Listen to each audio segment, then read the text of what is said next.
Hi hello, നമുക്ക് ഇന്നത്തെ ഉച്ചഭക്ഷണം എന്താണെന്ന് നോക്കിയാലോ? നോക്കാം. ചോറ്, നമ്മുടെ ഈ പരിപ്പ് കറി, നമ്മുടെ സാമ്പാറിനകത്ത് വരുന്ന പരിപ്പാണ്. പരിപ്പ് കറി, നമ്മുടെ ഇവിടെ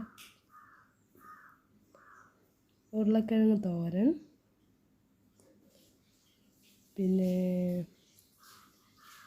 സലാഡ്, സവാളയൊക്കെ ഇട്ട നമ്മുടെ തൈര് സലാഡ്. അടുത്തത് ചിക്കൻ കറിയാണ്. ഇന്നത്തെ ഉച്ചയ്ക്കത്തെ സ്പെഷ്യൽ ഇതായിരുന്നു, ചിക്കൻ കറി. ഈ പരിപ്പും ചിക്കൻ കറിയും നല്ല കോമ്പിനേഷനാണ് കേട്ടോ. ചിക്കൻ കറിയും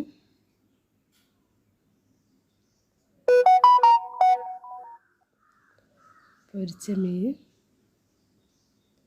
ഒരു പപ്പടവും. അപ്പോൾ ഇതാണ് ഇന്നത്തെ നമ്മുടെ ഉച്ചയൂണ്. കഴിക്കാത്തവരൊക്കെ ഉണ്ടെങ്കിൽ വാ കേട്ടോ.